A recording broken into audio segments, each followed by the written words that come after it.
nandito na nga tayo at na-check natin itong ating jacket pump panel mga kausi. So, sa ating pag-check ay may power naman yung kanyang contactor.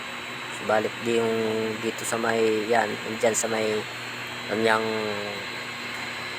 printed circuit board sa kanyang PCB ay dyan yung walang power supply. So yan po sa ating pag-analyze, dyan po yung may problema. At so dahil mababa na yung PSI ng ating fire pump ay kailangan natin mag manual refill. So ito na nga.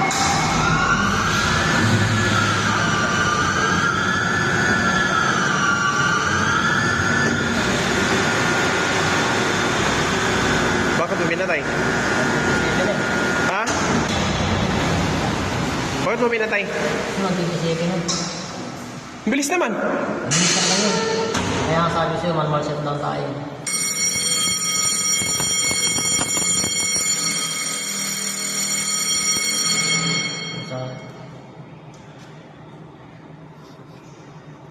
Ayaw shutdown. Umabot na ng 129 PSI.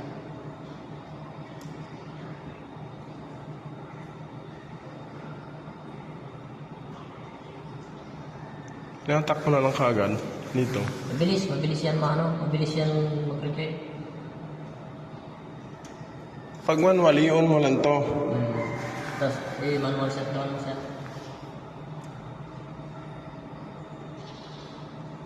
Lumagpas. 129. Bawasan natin.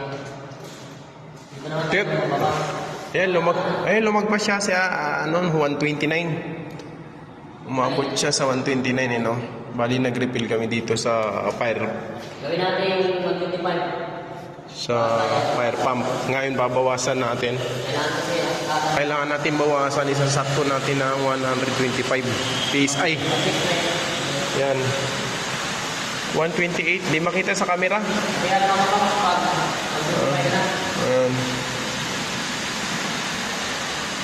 Umabot siya sa 129 kaya bawasan natin para nasa standard 127. Nasa 127 tayo. 127. 126. 125. Ay, ito. 26 pa. Yan. Okay na. 125. Yun. 125. Media, 125, 126, hindi pa sa stable. Ayos lang yan. Kasi, ang mabawas yan.